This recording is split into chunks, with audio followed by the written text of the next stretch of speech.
Bonjour et bienvenue chez Rita. Rita, c'est le lieu de rencontre de tous les parents. Si vous êtes ici, c'est que vous-même allez devenir parent, ou peut-être l'êtes-vous déjà. Ici, on vous parle de maternité et de parentalité sans filtre. Et si vous êtes tombé ici par hasard, j'espère que vous resterez quelques minutes de plus, le temps d'écouter cet épisode. Je suis Anissa Ezaz et vous écoutez la saison 2 de Rita. Julia est de celles qu'on n'oublie pas. Lumineuse, toujours un sourire accroché au visage, même dans les turbulences du postpartum, elle incarne la douceur, l'écoute et cette force tranquille dont on a tant besoin quand tout vacille. D'où la passionnée, elle accompagne les jeunes mères dans leur instant de doute comme dans leur élan de joie. Et si elle sait si bien le faire, c'est sans doute parce qu'elle est elle-même passée par là. Maman de 3 enfants, Victor, Andrea et Georgia, elle a connu les virages inattendus de la maternité. Un premier allaitement compliqué, un accouchement express dans son salon, sous le regard médusé de sa belle-mère, et un mari Nicolas qui, l'espace d'un instant, s'est improvisé gynéco digne de Grey's Anatomy. Dans cet épisode, Julia nous raconte comment elle a tout quitté pour se réinventer, portée par l'envie viscérale d'être là pour les autres mères. Elle nous parle de son quotidien à 5, de son couple et de l'équilibre qu'elle a su créer avec un compagnon qu'elle décrit elle-même en riant comme une deuxième maman. Bonjour Julia. Salut Anissa. Bienvenue sur le podcast Rita. Merci de m'avoir invitée. Ça fait quand même pas mal de mois là qu'on échange, donc je suis ravie d'enfin te recevoir et que tu aies pu te libérer. Écoute, je vais commencer par te demander de te présenter de la façon dont tu le souhaites. Alors, je m'appelle Julia Baudier, j'ai 35 ans. Je suis mariée à Nicolas et ensemble, on a 3 petits amours. Victor, le plus grand qui a 6 ans, presque 6 ans et demi même. Andrea, le deuxième qui a 3 ans et demi. Et la petite dernière, Georgia, qui a 7 mois. Donc, tu es italienne, hein, c'est ça? Oui, italienne. Je suis née là-bas, j'ai vécu là-bas pendant 5 ans. Et puis, on est venu s'installer ici en Belgique. Ok. Et Nicolas, il n'est pas du tout italien? Non, pas du tout. Tu leur parles italien alors à tes enfants? Aux enfants, oui. Et du coup, Nicolas, il a appris l'italien sur le tard. Ok. Il a vraiment emmagasiné et d'un coup, il a parlé. On y reviendra plus tard. Tu m'expliqueras un peu comment ça se passe aussi, votre quotidien à la maison. Avec plaisir. Mais donc, avant toute chose, j'aime bien demander à mes invités comment ils ont rencontré le papa de leurs enfants. Alors, c'est assez comique. Il y avait un court-métrage dans la rue de mon mari actuel, donc de Nicolas, je veux dire. Ouais. Et j'étais en train de me promener et on me l'a montré au loin. On m'a dit, qu'est-ce que tu en penses? Tout le monde parle de lui, il a des yeux magnifiques. Qu'est-ce que tu en penses? Et c'est vrai qu'en fait, du coup, j'ai regardé, je le connaissais pas du tout. Parce que à l'époque, il sortait pas beaucoup aux endroits où moi, je sortais. Et donc, je l'ai regardé et j'ai dit, ah oui, c'est vrai, il a des beaux yeux. Mais sans plus... Enfin, je veux dire, voilà, c'était pas le lieu, j'avais quelqu'un à l'époque, etc. Et donc, j'ai pas... Ouais, t'as pas flashé dessus Voilà, non plus, quoi. j'ai pas... Oui, je le trouvais très mignon, mais j'ai pas pensé plus loin, dans le sens j'étais avec quelqu'un, donc voilà. Et en fait, 2-3 mois plus tard, je vais dans un bar. Là, je croise ma cousine avec des amis. Et en fait, il était là, à cette table. Et il m'a dit, mais toi, t'as une sœur, tu ressembles trop à quelqu'un, etc. C'était un peu une tactique. Et du coup, le lendemain, je lui dis, mais je me souviens plus à qui je ressemblais. Et donc, en fait, j'ai fait le premier pas, on va dire, sans le savoir, parce que lui, il a vraiment pris ça pour une ouverture. Et depuis, on s'est parlé presque tous les jours. Mais voilà, c'était pas notre moment. À l'époque, ça datait de quand, ça? Oula, ça date d'il y a presque... J'avais 20 ans, quelque chose comme ça. Et en fait, on s'est parlé presque tout le temps, mais vraiment amicalement. J'ai pas envie de dire plus, mais parce qu'il s'est jamais rien passé. Mais tu vois qu'il y avait un petit crush, mais on se l'est jamais avoué. Et puis, chacun vivait sa vie. Moi, j'avais quelqu'un, puis lui a eu quelqu'un. Donc, on n'était jamais vraiment libres. Jusqu'au jour où on a été libres tous les deux. Et du coup, vous êtes mis en couple à partir de quand? C'était le 23 septembre 2013. Donc, j'avais 23 ans. Ok, donc là, ça fait déjà là, on va fêter nos 12 ans. 12 ans, ouais. 12 ans que vous êtes ensemble. Ouais. Avant même Nicolas, est-ce que toi, au fond de toi, t'as toujours eu envie d'être maman? Toujours. Toujours. J'ai toujours dit à tout le monde que je voulais 5 enfants. Ok, ouais. J'ai revu un peu mes rêves à la baisse. J'allais te demander, est-ce que c'est toujours d'actualité? Ça a évolué vers 4. Et là, depuis que je suis tombée enceinte de Georgia, donc la dernière, je me suis dit non, 3, c'est parfait. J'ai vraiment eu ce sentiment de plénitude. On était tous là. Mais oui, depuis toute petite, j'ai toujours voulu avoir plein d'enfants. Et juste pour savoir, toi, t'es issue d'une famille nombreuse? Non, moi, je suis fille unique. T'es fille unique? Fille unique. Après, on a une grande famille italienne. Du coup, on se voit souvent, etc. Donc, j'ai beaucoup de cousines.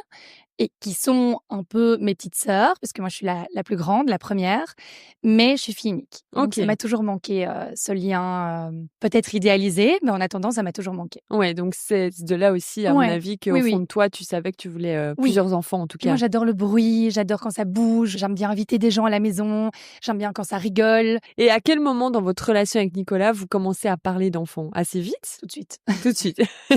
Moi, c'est toi qui mets les bases ou c'est lui? Moi, je venais de quitter une relation assez longue où j'étais sûre que c'était pas le papa de mes enfants, mais voilà, j'avais déjà fait un peu mon chemin.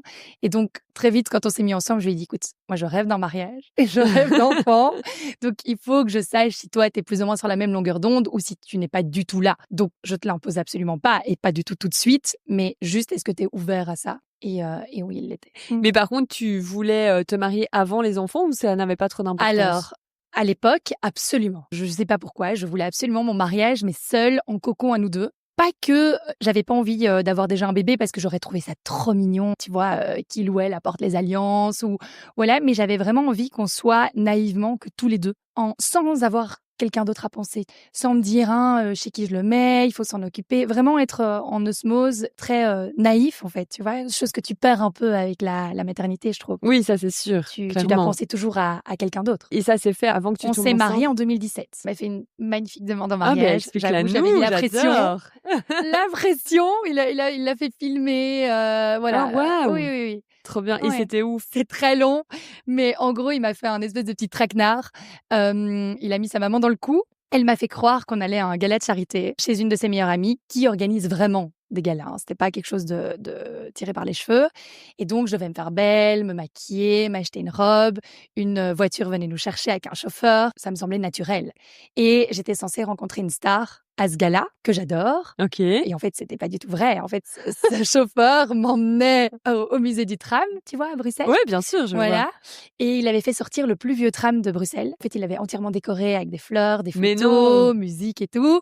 Et au moment où on m'a enlevé le bandeau des yeux, c'était pas la star qui était devant moi. C'était ton futur mari, oui, quoi. Nico, avec qui sortait du tram. Et pourquoi le tram? C'était, il y avait pas une raison spécifique, quoi. Il a cherché quelque chose de différent, je pense. C'est original. Je veux dire, c'est pas un lieu que tu peux louer habituellement. Pas du tout. Il a vraiment une idée. Ce tram-là, en bois, tu vois, il est vraiment protégé. Il est à l'intérieur. Normalement, il roule pas. Mais oui, c'est ça qui est fou. Et là, exceptionnellement, ils l'ont fait sortir. Ils ont accepté et tout. C'était très mignon. Trop bien. Bon, donc, tu as dit oui, je suppose. J'ai dit oui, toute tremblotante. Et j'ai dit oui. Et alors, combien de temps après votre mariage, tu tombes enceinte? Je suis tombée enceinte de Victor. Il est né le 20 janvier, pardon, je mélange toutes les dates à chaque fois. Tu m'étonnes. 20 janvier 2019. Ok. Nous, on s'est mariés le 23 septembre 2017. Donc, exactement 5 ans après qu'on se soit mis ensemble. C'était la même date. Directement, on a lancé Projet Bébé, mais qui a pris un peu de temps pour arriver. Parce que tu me disais que tu as le syndrome des ovaires polykystiques. Exactement. À l'époque, je ne le savais pas. Tu ne le savais pas, non, d'accord. Je ne savais pas du tout. Mais voilà, j'avais des cycles vraiment très longs. Et donc, je ne savais pas très bien comment, j'étais pas du tout renseignée. On a pris notre temps. Et quand le temps m'a semblé long, j'ai commencé des démarches. Mais en fait, au final, je suis tombée enceinte naturellement. Ah, t'es quand même tombée enceinte naturellement. Oui. Et donc, quand tu dis que le temps t'a semblé long, c'était à partir de combien de temps dans ton Ça a pris plus ou moins 1 an. Ouais. Donc, c'est pas énorme. Non, c'est à l'heure actuelle, je m'en rends finalement vraiment compte, c'est même très classique. Mais comme j'avais des cycles tellement longs, à chaque fois, j'avais l'espoir. Et donc, à chaque fois, je faisais un test de grossesse. En fait, chaque test de grossesse te fait tomber plus bas. Alors même que ça fait qu'un mois, tu vois, et que j'étais très bien consciente que ça pouvait prendre du temps. Oui, tout à fait, parce qu'à partir du moment où tu as ça en tête, tu peux pas te le sortir de la tête. Moi, je pensais qu'à ça. En plus, j'écoute très fort mon corps et donc je sentais, tu vois, la moindre petite bulle à l'intérieur. Je me disais, ok, je suis enceinte. Et en fait, non, pas du tout. Et quand je l'ai vraiment été, je me suis dit, ah oui, ok, c'est ça. Tu disais donc le syndrome des ovaires polykystiques, tu le découvres pas du tout à ce moment-là. Non. Ça sera plus tard dans ton parcours. Oui, je le découvre juste avant ma 2e grossesse. Et comment se déroule donc cette première grossesse? Très bien. J'ai travaillé non-stop jusqu'à la fin, comme si de rien n'était. J'ai eu aucun mot de grossesse. J'étais la première de toutes dans mon entourage. J'avais pas de point de comparaison. Je pense que ça m'a énormément aidée aussi. Contrairement à ce qu'on pourrait croire, il y en a qui se sentiraient peut-être un peu perdus. Moi, j'aimais bien être la première. Il y avait pas de conseils. Il y avait pas de « Ah, moi, j'ai eu ça » ou « Moi, j'ai fait comme ça ». Voilà. Je vivais ma maternité et ma grossesse comme je le voulais et j'ai eu énormément de chance. Je n'ai rien eu comme maux de grossesse et même l'accouchement, ça a été un accouchement totalement normal, assez rapide. Tu vois, j'ai rompu ma poche des os, j'ai été à l'hôpital tranquillement, de bonne humeur. Je sentais mes contractions évidemment, mais c'était pas horrible.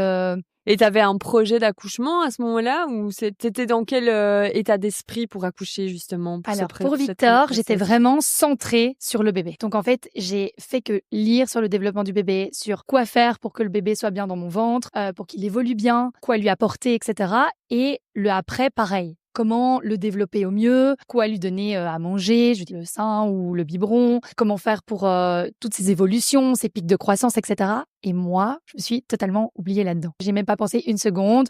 Je me suis dit, je vais accoucher, je suis ouverte à tout. Je vais essayer de faire le plus possible sans péridurale. Si j'y arrive pas, je suis OK, qu'on me la pose. Tu vois, je verrai au moment même, quoi. J'étais vraiment focus sur Victor. J'ai eu la chance parce que j'ai eu une péridurale très tardive, dans le sens que quand je suis arrivée à l'hôpital, j'étais déjà à 7,5 de dilatation. Ah oui, donc t'avais quand même fait vachement le travail. Oui, c'était pendant la nuit, donc j'ai fait le travail de chez moi, tranquille, puis un peu dans mon bain, et puis après, quand la poche des os s'est rompue, là, je devais y aller. Oui. Donc, on est arrivé 1 heure plus tard. Et donc, voilà. À ce moment-là, elles m'ont encore laissé parce que ça allait. J'arrivais à marcher, j'arrivais à parler, etc.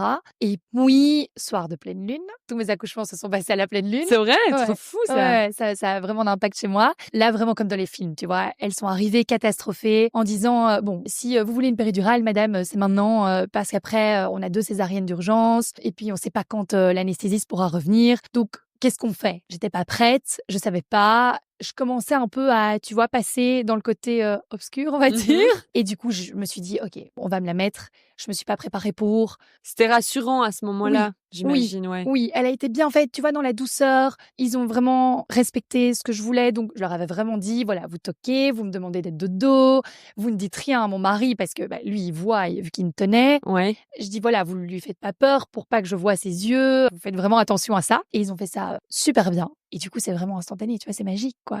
Enfin, j'avais mes grosses contractions et puis tu comptes jusqu'à 15, tu sens plus rien. 2 heures plus tard, Victor était là en 3 poussées dans la douceur et voilà, je peux pas dire que je regrette cette péridurale parce que sur le coup, ça a été vraiment un accouchement juste parfait, qui n'est plus ma perfection actuelle, mais qui a été vraiment conscience et accepté et tout s'est très bien passé. Comment tu vis ce premier postpartum? Est-ce que vous mettez des choses en place ou de nouveau, c'est vraiment tout au feeling puisque t'as pas de conseils non sollicités autour de toi? Vraiment tout au feeling. Alors, la seule chose, c'est que Victor était tout petit. Je fais des très petits bébés. On n'a jamais eu d'explication. On a un peu fouillé, mais comme les 3 étaient comme ça, on n'a jamais compris. Lui, ça allait encore, c'était le plus gros, il faisait 2,6 kg, mais à terme. Voilà, alors que je suis assez grande, j'ai de la place, j'ai du liquide, donc il n'y a pas vraiment d'explication. Après, t'es très fine aussi, toi, dans ta morphologie. Oui. Mais ils ont été en néonate, tes enfants? Non, pas du tout. Parce que du coup, vraiment à terme, et en fait, 10 sur 10 au score Apgar, donc vraiment aucun souci. Ça ne s'explique pas. Ce sont des petits bébés, c'est ma marque de fabrique. Mais du coup, la contrepartie de ça, c'est qu'ils ont vraiment une bouche encore assez immature, tu vois, et que pour téter, c'est très compliqué. Et donc, là où je m'étais un petit peu moins renseignée sur l'allaitement en me disant c'est naturel, il va venir, il va prendre le sein, let's go. Ça n'a pas du tout été le cas. Et donc, quand elles ont commencé à me parler de tire-lait, de devoir travailler sa bouche, etc., j'étais pas du tout prête. Et j'ai vraiment regardé mon mari à l'époque. On s'est directement compris. On s'est dit, OK, on passe au biberon. OK, donc tu n'as pas allaité pour Victor? Victor, non. Il a eu tout mon colostrum. Donc il a eu tout à la petite cuillère, tu vois, vu que c'était entre guillemets tout seul. Donc ça, il a eu, il voulait absolument. Mais après, il est passé au biberon. Tu sors t'es encore en train d'allaiter ta fille, hein, là, je l'allaite encore. Oui. Et donc... Andrea, je l'ai allaité pendant 1 an et demi. Ah oui, c'est ça. Ouais. Donc en fait, ça, une expérience n'est pas l'autre. C'est ça qui est assez dingue. J'ai vraiment trop maternité totale. Pour le deuxième, déjà, à quel moment vous parlez du deuxième enfant dans tout ça? Chez Nicolas, ça vient plus vite que chez moi. Vers 1 an et demi de Victor, lui s'est dit OK, bon, on peut lancer le deuxième.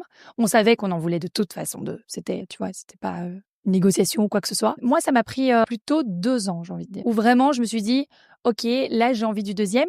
Pas que je me sentais pas prête, mais vraiment parce que j'avais envie de passer du temps avec ce petit premier. Oui. J'avais envie vraiment de lui accorder toutes ces premières fois et pas d'être de nouveau dans une autre maternité et de me transférer sur ma grossesse, sur le postpartum avec un deuxième. Je voulais vraiment lui donner tout mon temps, en fait. Oui, parce qu'en fait, c'est vrai que le premier, c'est quand même C'est quand même privilégié comme situation on a parce qu'une fois en que premier. et en fait, je t'ai pas demandé, mais comment t'as vécu le fait d'être enceinte? Est-ce que J'ai t'aimais adoré. bien J'ai adoré, les vraiment. 3 fois? Non. Alors, j'ai adoré les 2 premières, mais parce que j'ai eu énormément de chance, comme je te disais, j'ai eu 0 mot de grossesse. 0 mot et des accouchements magnifiques. Donc, pour la 3e, j'ai eu plus de mots de grossesse. Alors, est-ce que c'est parce que c'est une fille? Je n'en sais rien. Ouais, c'est ça, on saura Mais jamais. voilà, mais en tout cas, j'ai eu pas mal, tu vois, de nausées, j'avais pas mal de douleurs ligamentaires, j'avais des contractions, presque dès le début. Tu vois, c'était déjà différent et donc c'est pas que j'ai pas aimé, mais j'ai eu peur en fait. Ouais. J'ai eu plus de peurs qui se sont mises dans ma tête, de par mon métier aussi, où j'entendais tous les jours des récits assez catastrophiques. Et donc, du coup, j'avais ça en tête, tu vois. Et puis, l'air de rien, t'as pas le même âge, t'as moins d'innocence, t'es beaucoup plus informée, comme tu dis, du fait de ton métier. Donc, c'est clair que tu pars moins naïve. Exact. J'étais plus du tout naïve. Tu vois, la moindre contraction, je savais que ça pouvait vouloir dire quelque chose. Alors qu'en fait, au final, quand je réfléchis, Victor, j'en avais des petites contractions. Mais tu vois, je me disais, oh, il me dit coucou. Tu vois, très naïvement, comme ça me faisait pas mal. Et voilà, et puis je repartais, ou alors je m'arrêtais, je me reposais, vu que j'en avais qu'un. Oui, c'est tu ça. vois. Ouais. Là, la 3e, c'est différent. Il y en avait déjà 2. Et du coup, attends, ils avaient quel âge quand tu étais enceinte de Georgia? Il y a à chaque fois, en fait, 2 ans et 10 mois d'écart. Donc, franchement, pour moi, c'est vraiment l'idéal dans le sens que ils savaient s'habiller, tu sais leur dire de faire des choses, tu vois, tu sais leur dire attends 2 minutes, maman doit se reposer. Ce ne sont plus des bébés. Ils sont un peu plus autonomes déjà. Voilà. Ouais. À quel moment dans tout ça, est-ce que c'est ta première maternité qui t'a donné envie de te reconvertir ou alors c'est venu plus tard? À l'époque de Victor, je voulais avoir un pas dans la maternité, entre guillemets, dans mon travail, je veux dire. Et donc, j'avais lancé une marque un site internet plutôt, on va dire, qui proposait des vêtements pour enfants ou des fournitures pour enfants, style des petits objets déco, des petits jeux, tout en bois éco-responsable, etc. J'avais lancé ça à côté du fait d'être clerc de notaire. Ça avait très bien pris, ça avait très bien fonctionné, sauf qu'en fait, j'avais un compte Instagram qui a entre guillemets, explosé. Et je me rendais compte que sur 9 messages sur 10, je faisais que du conseil. Ah ouais. Tu vois, je faisais peut-être une vente sur 10 mamans qui me contactaient. Et le reste, c'était que du conseil. C'était ah tiens, je vois que tu as mis le lit au sud dans la chambre de Victor. Pourquoi? Ou ah mais Victor a l'air tellement sage pour un garçon. Qu'est-ce que tu fais? Qu'est-ce que tu mets en place? Et c'était que du conseil. Et en fait, c'était ça qui m'éclatait. Ouais. Pas du tout c'était plus la vendre, vente quoi finalement. Pas du tout. Et donc, ça a été vraiment le déclic. Je me suis dit, OK, mais en fait, c'est pas du tout un site internet dont je rêve. Finalement, c'est plutôt l'accompagnement. Aujourd'hui, on connaît plus le métier de doula qu'à l'époque, mais c'est pas vrai du qu'à tout. ce moment-là, on n'entendait pas parler. Quoi, Non, c'était il y a 4 ans. C'était vraiment, déjà, même dans mon entourage, même à l'heure actuelle, une doula, c'est très compliqué.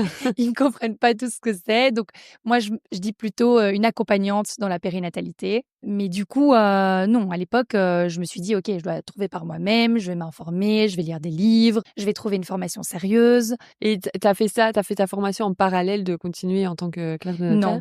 En fait, j'ai souhaité tomber enceinte d'Andrea à ce moment-là, sauf que Andrea ne venait pas. Et à ce moment-là, on m'a découvert le SOPK, donc les syndromes des ovaires polykystiques. OK. Et on m'a un peu expliqué. J'ai été fouillée aussi beaucoup parce que c'est assez de nouveau. On te pose le diagnostic et on te laisse un peu comme ça. La gynécologue te dit on se revoit dans 1 an. On t'aidera à ce moment-là si bébé 2 ne vient pas. On dit souvent que ça complique le parcours de exactement. maternité. Ça n'empêche pas spécialement, mais ça le complique fortement. Et chez certaines, ça empêche même tout court.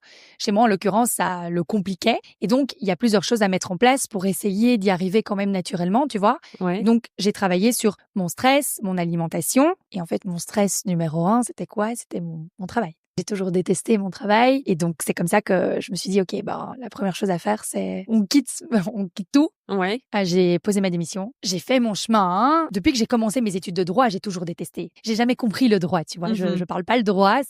J'avais rien à faire là. Mais je me suis obstinée. Et du coup, j'aurais dû arrêter avant. Mais voilà, ça s'est pas mis. Et là, je me suis dit, OK, d'où vient mon stress? Mon stress vient de mon travail, tu vois. Ouais. Cette espèce de boule au ventre que j'avais tous les matins. Même pour Victor, il me voyait pleurer. T'es bébé, OK, mais ils ressentaient tout. Ce sont des éponges, donc... Est-ce qu'on t'a guidé dans tout ça ou alors c'est vraiment toi qui t'es informée sur le côté? Parce que c'est vrai que... C'est moi qui me suis informée de tout. Moi, ma gynécologue, elle m'a rien dit. Elle m'a dit, on se revoit dans 1 an. on pourra t'aider à stimuler, tu vois. Et après, d'abord, je me suis effondrée. Puis après, j'ai repris le dessus et je me suis dit, OK, je vais essayer de me renseigner. Et j'ai vu pas mal de choses à mettre en place par le yoga des hormones, donc pour gérer ton stress, tu vois, la respiration, l'alimentation anti-inflammatoire joue aussi énormément. Oui. Et donc tout ça, j'ai commencé à suivre des comptes qui en parlaient sur Instagram. J'ai commencé à lire des livres, à me renseigner de plus en plus. J'ai appliqué et ça a fonctionné chez moi.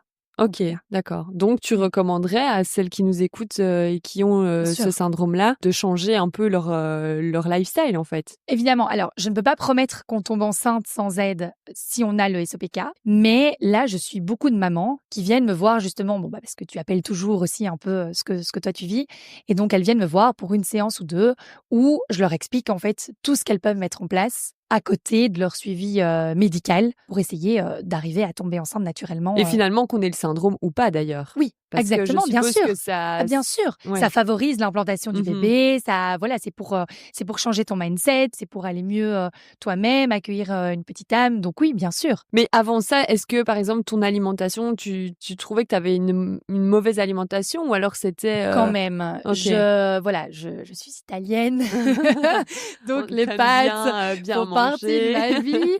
Après, globalement, mon mari cuisine super bien, vraiment. Ok. Ça, c'était une qualité que je recherchais absolument.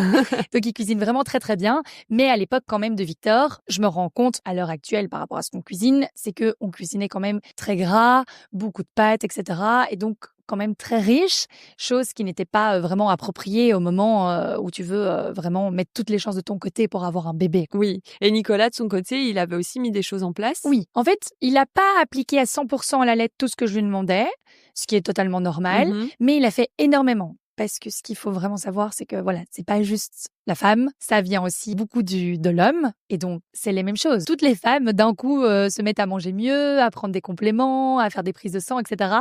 Et on oublie l'homme, alors qu'en fait, c'est 50-50, tu vois. Ouais, c'est important, je trouve que tu le précises, parce que c'est vrai que même, par exemple, tu vois, les fumeurs, la femme va se dire j'arrête, elle arrête, et mais l'homme pas forcément. Ah non, quoi. oui, bien je sûr. trouve que ça change, heureusement, les choses changent aujourd'hui, mais les c'est hommes pas sont encore, de plus en plus impliqués, mais pas, tu vois, même en complément, par exemple. Alors, on se complémente pas à l'aveugle, mais je veux dire, quand il y a certaines choses que la femme doit prendre en préconception qui sont vraiment bonnes et dont on est souvent carencé, nous, avec le stress, la vie actuelle, etc. Mais les hommes aussi. Ouais. Tu vois? Et quand tu leur dis, mais tu prends comme ta femme? Quoi, moi je dois prendre? Oui, en fait, ce serait pas mal, oui. Tu vois, parce qu'au final, le bébé, c'est 50-50. Donc, quoi, toi, tu mets toutes les chances de ton côté et le mari, il fait pas grand-chose? Bah, non. Ce syndrome, je me demandais aussi, est-ce que tu avais des symptômes? Est-ce que c'était douloureux? Alors, moi, mon premier symptôme, c'était vraiment d'avoir des cycles très, très longs. Donc, je pouvais avoir vraiment des cycles pas réguliers. Donc, j'avais des cycles parfois de 60 jours, 90 jours. Ok. Puis finalement, j'avais mes règles, des règles assez douloureuses, oui. J'étais pas au fond de mon lit parce que c'est pas vraiment ma nature, mais quand même assez douloureuse. Ouais. Donc, j'avais ça, de l'acné. Ça, c'est aussi un symptôme. Pas mal on dit la pilosité accrue. Voilà, moi, j'avais ça. J'avais pas de résistance à l'insuline. Donc ça, non. Et j'avais pas de surpoids non plus, parce que parfois aussi, ça pourrait être un facteur. Mais ça n'empêche que tu peux avoir le syndrome des ovaires polykystiques sans remplir toutes les conditions. Oui, c'est ça. C'est très aléatoire. Et on le voyait à l'écho chez un gynécologue, évidemment. J'avais vraiment des guirlandes. Tu vois, tu voyais vraiment toutes des petites boules. Mais donc, tu n'as pas eu un traitement spécifique, en tout cas? Non. J'ai toujours refusé le traitement médical qu'on me proposait. Tu vois, la première chose, en fait, on veut te stimuler avec des petites pilules qui s'appellent le Clomid. Ouais, c'est le Et j'ai toujours refusé. Donc, tu tombes enceinte combien de temps après? Alors, c'est très comique. Je tombe enceinte le jour où je démissionne. Non. Ouais. Enfin, j'apprends que je suis enceinte le jour où je démissionne. Oui, mais quand même, le psychologique, c'est fou. Vraiment. Ouais, wow. vraiment. Donc, c'était hyper impressionnant. Et tu l'as senti? Oui. Ok. Oui. J'ai démissionné. J'ai dit que je démissionnais, pourtant je partais pas, je restais encore, j'avais un long préavis. Ouais, c'est ça. Mais je veux dire, d'un coup, la boule dans mon ventre s'est arrêtée, net, et du coup, j'ai senti autre chose. Et là, je me suis dit, tiens, c'est bizarre, et ça correspondait, tu vois. Et donc, je me suis dit, ok, je vais faire un test de grossesse le soir même, et oui, j'étais enceinte. Oh waouh! Et donc cette deuxième grossesse, tu l'as vécue peut-être plus sereinement du fait aussi d'avoir démissionné? Oui, oui, entièrement. J'ai eu quand même 3 mois, mais ça correspondait aux 3 premiers mois chez les notaires. Et puis après, j'étais vraiment tranquille chez moi à suivre ma formation de doula. Donc tu pouvais aussi quand même te consacrer. Donc tu avais ton premier enfant, mais malgré tout, là, il était déjà à l'école ou à la crèche? Il avait commencé l'école, je pense, en preschool. Tu vois, ils sont en international. Et donc, il commence un peu plus tôt. Il avait commencé vers 2 ans. En pré-gardiennat, on va dire. Donc la journée, il était à l'école et toi, tu pouvais quand même te consacrer à ta grossesse. Parce que souvent, pour une deuxième grossesse, tu as aussi moins le temps quand tu bosses à temps plein, quoi, je veux dire. Non, alors là, voilà, tu vois, tout s'est super bien mis. Lui a commencé l'école, ça se passait super bien. Moi, du coup, j'avais tout mon temps vu que j'avais démissionné. Et donc, j'étais vraiment dans ma reconversion pro. Je me suis accordé ce temps-là. Et comment tu envisageais du coup ce second accouchement suite à ta première expérience? Alors, je voulais faire l'opposé. Je ne sais pas si c'est parce que c'est mon cerveau qui veut toujours faire d'autres choses, des nouvelles choses. J'avais vraiment envie que chaque enfant ait sa propre histoire. Et pas reproduire les mêmes choses, même si c'était très chouette la première fois. Pour leur donner, en fait, ce qu'ils n'auront jamais. Ils n'auront jamais leur place de premier. Mais donc, j'avais envie de leur donner à chacun une nouveauté. J'avais envie de leur donner une première fois. Et donc, l'opposé égale quoi? Accouchement à domicile ou accouchement physio? Dans mes rêves, vu qu'en plus, j'étais dans ma formation doula, accouchement à domicile, totalement physio, sans personne, tranquillou. Et évidemment, un allaitement long, vu que c'était un peu la différence avec Victor. Mais Nicolas était pas prêt pour un accouchement à domicile. Pas prêt dans le sens qu'il avait des craintes. Il s'est dit, si ça se passe mal, j'ai pas envie. J'ai pas envie de prendre le risque. On joue avec la vie de ma femme, on joue avec la vie de mon bébé. On a un autre bébé, tu vois, un grand qui est là, mais était quand même un bébé. J'ai pas envie de prendre le risque. Et donc, j'avais cédé là-dessus. Je lui avais dit, OK, alors on fait à ma manière, mais à l'hôpital. OK. Sauf qu'en fait, on n'est jamais arrivé à l'hôpital. Raconte. Alors, je ne sais pas si c'est dans ma tête où j'avais tellement envie de cet accouchement à la maison que voilà. T'as occulté la douleur pendant. Je sais pas ce qui s'est passé. En gros, j'ai eu aucune contraction en fait. J'ai rien eu du tout. Déjà, attends, précision. T'étais à terme ou pas? J'étais à terme. OK. J'étais à terme, soir de pleine lune. De nouveau. Voilà. Et donc, je commence à avoir. Je me sens en fait bizarre. J'ai des petites contractions, mais pas les vraies, tu vois, les fausses, que je déteste comme ça, mais celles de Braxton Hicks, tu vois. Mais du coup, comme Victor était quand même arrivé assez rapidement, on m'avait dit, fais attention, prends pas trop de temps à la maison parce que c'est un deuxième, tout est plus rapide. Et j'avais vu ma gynécologue le matin qui m'avait dit que j'étais déjà dilatée à 3. OK. Tu vois, donc ça avançait, quoi. Et donc, là, je commence à me sentir un peu étrange, etc. Et il est 19h et tout se mettait bien. Victor dormait. Et donc, je me dis, OK, je vais appeler ma belle-mère et mon beau-père pour qu'ils viennent surveiller Victor. Comme ça, on n'est pas en pleine nuit, on n'est pas dans la catastrophe, on est très bien. On va aller à l'hôpital tranquille voir parce que je sens que ça bouge. J'arrive à l'hôpital, je tombe sur une sage-femme incroyable qui lit tout mon projet. Tu vois, j'avais fait un projet de naissance. Donc, elle lit tout mon projet. Et puis, elle me dit, non mais... tu vas rentrer tranquillement chez toi. Là, t'es tout sourire. Tu as 3,5 si je pousse un peu le bouchon. Mais tu me parles. Tu veux un accouchement physio. Si tu restes ici et que ça dure des heures et des heures, tu vas céder à la péridurale. Tu vas pas aimer être enfermé dans un hôpital. Rentre chez toi, prends un bain tranquille. Il y a rien, tu vois. On se reverra peut-être demain, peut-être pas, peut-être dans une semaine. Je me suis mise là-dedans en me disant, OK, faux départ. C'est pas hyper agréable, tu vois, de te faire renvoyer, entre guillemets. Et donc là, je me suis dit, OK, moi, j'y vais. Dans ma tête, tu vois, je me suis dit, j'y vais plus. J'y vais au moment où vraiment c'est catastrophique, quoi. Et donc, on a été dormir, j'ai pris un petit bain, etc. On a été dormir et vers 1h20 du matin, je veux aller aux toilettes. C'est un peu le faux ami quand on pense qu'on doit aller aux toilettes. Et là, je me lève de mon lit et juste pour aller, j'ai un petit couloir, juste pour aller jusqu'aux toilettes, en fait, j'ai 3 énormes contractions, mais qui me foudroient sur place, tu vois. Limite, je tombe, je me tiens contre les murs. Et en fait, je pense que ça m'a entièrement dilatée à 10. T'as senti que ça descendait ou... Oui. J'ai senti directement. Les dernières grosses contractions. Oui, vraiment, là, pour le coup. Et donc là, j'ai hurlé. j'ai dit, Nico, il faut qu'on aille à l'hôpital. Donc, directement, il m'a prise. On a été en direction de la voiture. Ma belle-mère qui habite juste la maison à côté. Oui, j'allais dire, parce que entre-temps, on vous les avait remballés, quoi. Oui. Donc, ma belle-mère qui habite la maison à côté est venue en courant en pyjama. Là, je suis montée dans la voiture. Il ouvre le portail. Il veut sortir. Et je me tiens vraiment à la portière en disant, tu t'arrêtes de suite. Il est là. Ah. Tu vois? Enfin, c'était vraiment... j'en ai encore un peu les frissons. Et donc, c'était vraiment hyper particulier. J'ai vraiment eu un moment de bascule où je me suis dit, OK, est-ce qu'il est vraiment là? Est-ce que je m'arrête, genre maintenant?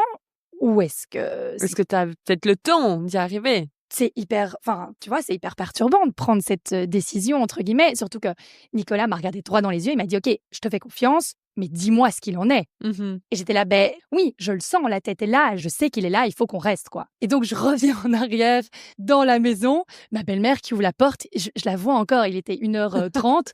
Elle me regarde.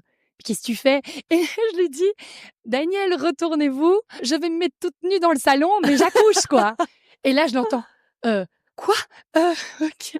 J'appelle l'ambulance. C'est elle qui a géré le volet ambulance. Je sais pas pourquoi. Je me suis mise dans mon salon. Tu vois, je savais même pas monter les escaliers, rien. Ouais, donc, je me suis mise à 4 pattes dans le salon, dans le noir, parce que c'était la nuit. Ça, c'était parfait. Je suis restée là-dedans. J'ai enlevé vite mon pantalon.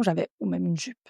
Je sais plus ce que j'avais. J'avais quelque chose d'assez facile à enlever. Je me suis mise à 4 pattes et j'ai attendu. Et je sentais que Andrea arrivait.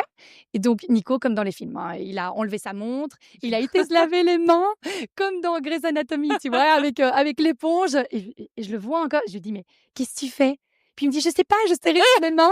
OK, bon. Et puis donc, du coup, à un moment, il vient derrière moi et puis il me dit, et je fais quoi? Et j'étais là, je sais pas, est-ce que tu peux aller voir? Enfin, je veux dire, est-ce que tu peux mettre ta main? Sachant vraiment, ça peut paraître un peu spécial comme ça, mais c'était hyper doux, dans le noir, on ne voyait rien, sachant que j'étais à 4 pattes, tu vois un peu 4 pattes où moi j'étais plus debout avec ma tête, donc mon bassin était vers le bas. Oui. Donc en fait, Nicolas, il a juste été mettre sa petite main pour sentir la tête, mais il n'a rien vu de glauque ou de bizarre, quoi, tu vois. C'est ça. Et là, il m'a dit, OK, je ne bouge plus, j'ai la tête dans les mains. Ah ouais? Ouais. Donc voilà. Donc pas de moment de panique? Tu dis que c'était doux, vous étiez quand même un peu stressée? Je t'ai dit, j'ai eu vraiment mon moment de panique en sortant de la voiture. Ouais, là où tu as dû prendre la décision finalement. Et je me souviens, je sais pas, c'est bête, j'ai vraiment regardé en l'air, genre dans le ciel, en disant, OK, s'il y a quelqu'un au-dessus de moi, donnez-moi la bonne décision à prendre. Tu vois, c'est hyper dur, quoi. Ouais. Pour le coup, je sais pas, j'aurais peut-être été coincée, je sais pas, à la maison, le cordon autour de la tête, j'en sais rien, ou une complication, n'importe. Et donc, c'était tout sur mes épaules, quoi. Ouais, non, c'est clair. Donc, j'ai vraiment eu une seconde. Et en fait, après, comme il est venu tout de suite, la tête était là, t'es dans l'adrénaline, t'es dans cette espèce d'acceptation que tu penses plus. Tu penses juste à... En fait, moi, je pensais plus à rien. J'étais dans mon cerveau reptilien total. J'étais devenue une bête, on va dire. Bah ouais, tu vois, parce que j'ai tout vécu, tu vois, le cercle de feu, tout, toute seule, avec mon mari, tranquille, et ma belle-mère qui était cachée dans la cuisine. Elle était trop mignonne, elle a été hyper respectueuse. Mais voilà, moi, je faisais mes petits sons graves, je le sentais descendre et... Tu hurlais pas dans ton salon? Du tout. Et tu savais qu'il y avait Victor en haut, en plus? Je savais qu'il y avait Victor en haut, et lui ne s'est absolument pas réveillé. Et en fait, ma belle-mère a été très mignonne. Elle a filmé de loin, donc on ne nous voit pas. On voit juste ma tête un peu en dehors du canapé ou des choses comme ça. Mais on entend. Et j'ai mis vraiment longtemps avant de voir ces vidéos, en me disant, mais j'ai pas envie de me voir comme ça. Et en fait, quand je les ai regardées, il n'y a pas eu un cri. Il n'y a pas eu, tu vois, un moment de panique, il n'y a rien eu. Il y a juste Nico qui me massait le bas du dos et qui avait sa petite main pour tenir le bébé. Ouais. Et moi qui faisais mes sons graves. Donc oui, j'avais l'air un peu perché, mais c'est tout, tu vois. Ok, waouh. Et à la dernière poussée, pile avant, l'ambulance est arrivée. Ok, d'accord. Mais vous avez quand même sorti à deux le petit, ou alors vous avez entendu l'ambulance? On n'a pas attendu, parce qu'en fait, quand t'es comme ça, tu sais attendre. pas attendre. Non, mais c'est ça. Mais l'ambulance est arrivée vraiment très très vite, en, je pense, 4 minutes. Et donc, pour la dernière poussée, là, le gynécologue... Enfin, non, ce n'était pas un gynécologue, c'était un médecin urgentiste, est venu et a aidé Nico à sortir Andrea. Wow. Et quoi, et donc t'as été transférée directement, ou alors comment ça se passe? Ils me l'ont mis sur moi, tout tranquille. Et par contre, après, on m'a plus touchée. Donc, ils n'ont rien fait. Ils étaient tous sous le choc. Il y en a un qui est tombé dans les pommes.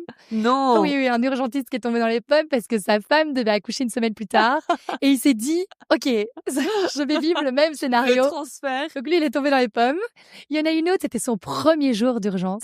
C'était trop mignon. Elle ne m'a pas lâché la main et la jambe dans l'ambulance.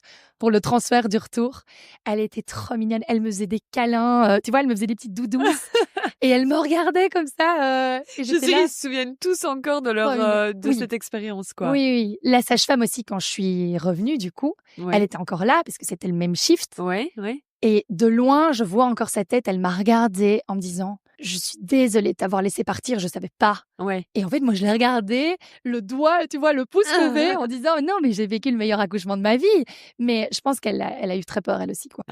C'est trop fou, quoi. Ouais. Et tu vois, tu m'avais dit que tu avais accouché seule chez toi, enfin avec Nico, mais je savais pas que ça avait été aussi intense, quoi. Ouais, trop mais fou. très rapide, tu vois, on n'a rien eu le temps de prévoir. Oui, parce que finalement, attends, ton travail, il a duré combien de temps et t'as accouché combien de temps après? Très peu, en fait, j'ai eu des petites contractions, tu vois, qui bougeaient un tout petit peu le col, mais sans vraiment avoir un énorme effet.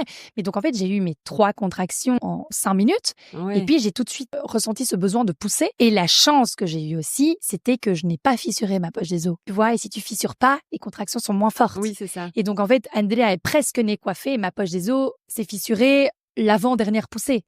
Ok, d'accord. Ouais, Tu donc vois, là, j'ai vraiment senti le splash. Et alors, donc, t'as fait la tétée d'accueil dans l'ambulance ou comment ça se passe? On a fait la tétée d'accueil chez moi. Okay. On m'a laissé tranquille, en fait.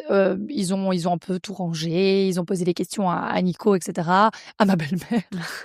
Sous le choc. Ils pensaient qu'on était en mars alors qu'on était en octobre. Tout va bien. On l'entend dans la vidéo.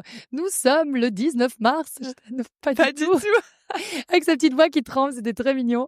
Mais bon, elle a vécu aussi quelque chose de fort, tu vois. Oui. Voilà. C'est quand même traumatisant. Et je pense que c'est plus traumatisant à la limite pour l'extérieur parce que toi, comme tu dis, ton cerveau reptilien prend le dessus, t'es dans ta bulle. Enfin, si t'arrives à rester dedans, ce qui a été le cas.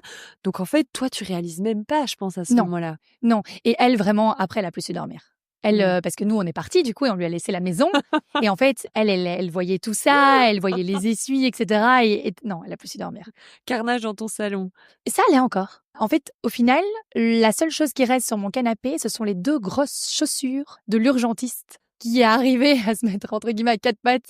Voilà, rien d'autre, tu vois. Donc, ça a été très clean. C'est très clean. Ouais, t'as pas bougé ton tapis ou quoi que ce soit non, à ce moment-là? vraiment, voilà. On a juste mis des petits essuies, vite fait, c'est tout. Ok. Ouais. Mais écoute, donc après ça, vous étiez prêts à tout, hein? Oui, franchement, quand on s'est regardé, tu retombes encore une fois amoureux. Tu vois, déjà, à chaque accouchement, tu retombes amoureux. Mais là, vraiment, on s'est dit, OK, on a vécu quelque chose qu'on n'aura plus jamais, en fait. Mais du coup, la tétée d'accueil, de nouveau, tout petit bébé. Ça aussi, je le précise parce que c'est aussi pour ça qu'il est sorti très, très vite. Là, j'avais un 2,2 kg à terme, de nouveau. Parfaite santé. Moi, j'adore ça. Mais voilà, ça fait peur à beaucoup de gens. Parce que vraiment microscopique, quoi. C'est des petits oiseaux, quoi. Donc voilà, donc assez facile, entre guillemets, du coup, pour naître. Oui. Mais du coup, de nouveau, même problème de palais. Et donc, pas vouloir la tétée d'accueil et pas vouloir téter du tout, au début en tout cas. Et donc, comment t'as fait? Parce que là, t'étais vraiment dans l'optique de d'allaiter. Oui. Tu t'étais renseignée, tu t'es fait accompagner. Comment t'as c'était ma mission de vie. Ouais. Là, j'ai tout fait. J'ai tout lu, j'ai tout vu. J'avais vu des conseillères en lactation avant. J'avais lu tous les témoignages, mythes les plus horribles, tu vois, qui pouvait y avoir, etc. Mais c'était ma mission de vie. Je voulais l'allaiter absolument, coûte que coûte. Et du coup, au début, j'ai tiré mon lait. Ok. Ouais, j'ai tiré mon lait pendant 1 mois, tous les jours. Il prenait du coup du feu de Dieu, super bien, avec le biberon, etc. Mais il a toujours refusé mon sein pendant 1 mois. Et moi, je le reproposais chaque jour. Mais je le reproposais gentiment. C'était vraiment pas une obstination. Je le forçais absolument pas.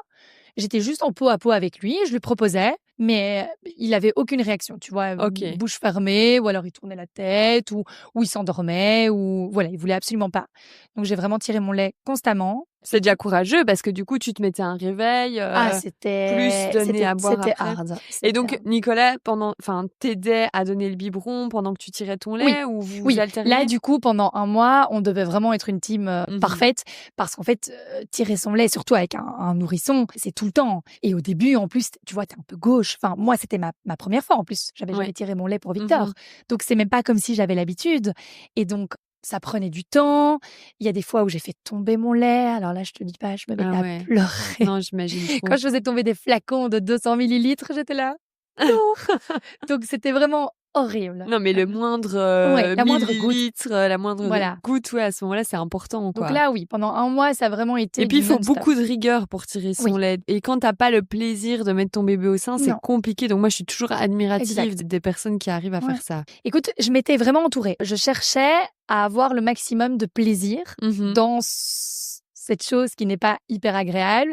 Et donc, je m'étais par exemple acheté des beaux soutiens d'allaitement, je regardais des séries, j'avais mon bébé près de moi, ou alors j'avais des vêtements avec son odeur que je sentais, j'écoutais de la musique, j'essayais de danser, tu vois, en tirant mon lait en même temps. J'essayais de faire en sorte que ça soit pas moi accrochée à 2 fils à ma prise, quoi, tu vois. Ouais. Et donc, au bout d'un mois, qu'est-ce qui se passe Au bout d'un mois, du jour au lendemain, comme ça, alors qu'on m'avait dit c'est fini. Même les conseillères en lactation, elles m'avaient dit maintenant, ça va être très compliqué, ça fait un mois qu'il a le biberon, débit rapide, tu vois. Ça change tout. Succion différente, etc. Du jour au lendemain, il a pris. Et donc, en fait, j'écoutais un podcast avec mon téléphone et d'un coup, je sens quelque chose de bizarre, parce que je le regardais pas, et d'un coup, je sens quelque chose de bizarre et je dis, oh, et en fait, c'était lui qui prenait, quoi. Ça s'est fait au fur et à mesure. Il a juste, au début, tu vois, tétouillé. Et au bout de 2 mois, j'ai complètement arrêté le tir-allaitement. Oh waouh, le soulagement, là, t'as dû être trop fière.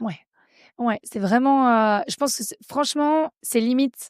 J'étais encore plus fière de ça que de la manière de comment j'ai accouché. On m'a dit ça va être difficile, ça va être impossible, il s'est habitué au biberon, ça va être compliqué, il va plus vouloir revenir en arrière, etc. Et là, je l'ai gardé au sein jusqu'à 1 an et demi. Mais c'est vrai, parce que tu vois, on dit souvent ça, une fois qu'ils sont habitués au débit rapide, ils ont plus envie de faire l'effort, quoi. Exactement. Et c'est très compliqué de faire marche arrière. Et donc, donc ton allaitement se met en place. Est-ce que au bout de 2 mois, tu passes quand même par le stade, crevasse, etc. Ou alors ça se met vraiment directement bien? Alors, j'ai eu énormément de chance de nouveau pour ce coup-là. Je n'ai jamais rien eu.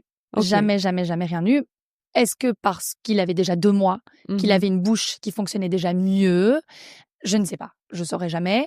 Mais même pour Georgia, je n'ai jamais rien eu. Alors qu'elle était au sein dès le début. Après, je suis militaire des seins, dans le sens que je parle beaucoup à mes bébés, je leur explique, et que si ils font mine de pincer ou d'essayer, tu vois, de mordiller ou n'importe quoi, directement, je les détache. Je leur dis que je suis pas d'accord, que ça doit rester un moment de plaisir pour tous les deux, et que si c'est pour me faire mal, je veux pas. Dès que je sens un pincement, j'enlève tout de suite. Je me dis pas, allez, mords un pot sur ta chic, ça peut passer, parce que je sais très bien que de ce pincement peut, tu vois, s'il continue, ça peut s'ouvrir, ça peut faire une crevasse ou plus ou autre. Et je suis aussi très attentive niveau engorgement ou autre, tu vois. Et ça, t'en as jamais eu? Non. Ok, waouh. J'ai eu beaucoup de chance, Ouais, t'étais vraiment bien au taquet aussi sur tout ça, quoi. C'était vraiment omniprésent en moi. C'est compliqué, c'est pas hyper facile. Il faut être vraiment. J'étais constamment en train de penser à mon allaitement. Ouais, ça prend, franchement, ça prend tout, toute la place, moi. Surtout la transition, tu vois. Tire-allaitement exclusif. Je devais vraiment faire attention de ne pas avoir un engorgement parce que avec le tire-lait, il tire super bien. Là, Andrea, il t'était très bien, mais quand même moins fort qu'un tire-lait, plutôt à des moments différents. Moi, là, j'avais vraiment mes horaires, etc. Donc, je devais faire attention. Tu vis comment ce postpartum? Parce que d'un côté, faut pas oublier que dans tout ça, déjà, juste tire-allaiter, mettre tout ça en place, ça prend du temps. Et il y a quand même Victor qui est là. Tu dois quand même continuer à t'occuper de ton premier, quoi. Oui. Alors, la chance que j'ai, c'est déjà de 1, j'étais à l'arrêt. Oui, tu vois, j'avais quitté mon job, je travaillais plus. Donc là, j'étais au congé mat au début et puis après, à l'arrêt après. Ça, j'avais pris ce temps pour moi. Clairement, j'avais tout mon temps. Victor était à l'école, j'étais très calme et donc j'avais cette possibilité-là aussi, tu vois, de prendre énormément de temps avec Andrea, de lui consacrer ce temps-là. Et puis, j'ai énormément de chance. J'ai Nicolas qui est un papa hyper investi, hyper présent et qui, lui, a pris le backup de Victor, en fait. C'était son rôle. Il a pris 3 semaines quand Andrea est née, fixe, vraiment non-stop avec moi. Et après, le reste, il se rendait dispo non-stop quand j'en avais besoin. Donc, tu vois, il allait chercher non-stop Victor à l'école pendant les 3-4 premiers mois. Jusqu'au jour où moi, je me suis sentie assez prête que pour faire les trajets, sans que ça soit difficile pour moi. Compliqué à gérer, quoi. Oui. Ok, d'accord. Voilà, c'est ça. Et les nuits, c'était lui qui gérait le grand. Parce qu'il se réveillait encore, Victor, à ce moment-là? Non, mais si jamais, tu vois, même la mise au lit, moi, j'avais des mises au lit communes aux mêmes heures. Et donc, je commençais, mais après, lui prenait le relais. Ton allaitement rêvé, finalement, se met en place. Oui. Et donc, à ce moment-là, tu as encore en tête tes 5 enfants ou alors tu changes déjà d'optique? Non. Là, j'ai fait très peur à Nico parce que au moment où j'ai accouché d'Andrea, je lui ai dit on n'est pas au complet. Mais sur le canapé, tu vois, on n'est pas au complet. Et là, j'ai vu sa tête parce qu'on venait de vivre quand même un moment, voilà, assez particulier. Et là, j'ai vu sa tête, genre, oh, on va se calmer, on va respirer, on va attendre quelques jours et après, on fera mûrir l'idée. Mais dans l'idée, lui, sur le coup, il était bien avec 2. Moi, cette idée de 3 ne m'a jamais quittée, mais j'étais plus à 5. Et est-ce que secrètement, c'est aussi le fait que tu avais eu 2 garçons? Est-ce que tu rêvais d'une fille ou ça venait pas de ça? Alors, je vais pas mentir, évidemment, j'ai toujours voulu aussi une fille, même si en premier, je rêvais de mon garçon. Nous, on est une famille que de filles. Il y a que des filles. Mes grands-parents ont eu 3 filles, qui ont eu 5 petites filles. On n'est que des filles. Donc moi, je voulais ce garçon. C'était le Saint Graal. Je savais que c'était un garçon dès le début. Par contre, du coup, pour Andrea, en fait, c'est pas que je voulais une fille, c'est que je ressentais que c'était une fille. Et comme je ressentais tellement fort, comme pour Victor, et que j'avais eu raison, moi, je me suis lancée dans c'est une fille, j'attends une fille, etc. Et quand on m'a annoncé que c'était un garçon, j'ai mis 2-3 jours pour m'en remettre. Dans le sens, c'était vraiment cette projection, en fait, où je me suis dit, OK, mais je me suis trompée. J'ai pas compris mon bébé. Là, je me suis dit, OK, il y a eu un petit, tu vois, 2-3 jours où j'ai pas mal pleuré, où j'ai dû me pardonner. Enfin, j'ai dû beaucoup parler du coup à Andrea en lui disant, mais je t'aime en tant que garçon, mais c'est juste que je m'attendais à une fille. Là, l'idée avait un peu germé. Et donc, clairement, je pense que mon cerveau avait envie de connaître les 2, mais je m'étais vraiment lancée quand on s'est dit go pour un 3e. La condition de Nicolas, c'était que c'était aussi OK si c'était un 3e garçon. Et que c'est pas pour ça qu'il y aurait un 4e enfant. Exactement. Donc il m'a dit vraiment, ça sera OK pour moi à partir du moment où ça sera vraiment OK dans ta tête si c'est un 3e garçon. Et donc j'ai fait tout un travail sur moi en me disant OK, a priori j'aurai 3 garçons. Est-ce que c'est vraiment ça que je veux ou est-ce que je veux me lancer dans une 3e maternité pour avoir cette petite fille finalement peut-être un peu idéalisée? Vous avez demandé le sexe? On a demandé, mais on l'a écrit, donc le gynécologue l'a écrit dans une petite enveloppe et on a demandé à une de mes cousines et son copain de nous l'annoncer d'une manière un peu sympa. Et de nouveau, c'était hyper perturbant parce que, en gros, c'était à Pâques et donc ils avaient caché des lettres dans des petits œufs de Pâques qu'on devait rouvrir avec les enfants. Sauf qu'en fait, on commence à ouvrir les petites lettres et je tombe sur G, puis je tombe sur A, et puis je tombe sur R. Et donc, moi, là, je m'arrête et je ressentais un garçon. Et donc, là, je m'arrête et puis du coup, je regarde ma cousine et puis je dis, bah oui, garçon. Tu vois, pour rien au monde, j'aurais pensé à autre chose. Ouais. Garçon. Et donc, elle me dit, continue à ouvrir. Et je la vois. Et lui, donc son compagnon, il avait des yeux un peu rieurs. Et elle avait vraiment des yeux un peu embués comme ça. Et je comprenais pas. Et elle m'avait vraiment fait des petites piques où ça m'avait conforté que c'était un garçon, tu vois, en plus. D'accord, okay. Et donc là, on prend le G, le A, le R, garçon. Enfin, fille, c'est F-I-2-L-E. Donc, tu vois, tu voyais pas où ça pouvait pas être du tout. Fille. Et donc là, moi, je m'arrête et elle dit, continuez. Et puis, je me dis, OK, bon, c'est pour les enfants, tu vois, pour qu'ils ouvrent toutes les lettres et tout. Et là, d'un coup, le franc tombe chez Nico, qui me regarde, qui me dit, non, mais Jo, c'est pas garçon. Et puis là, je regarde, je dis, bah si, G-A-R. Tu vois, moi, je comprenais pas.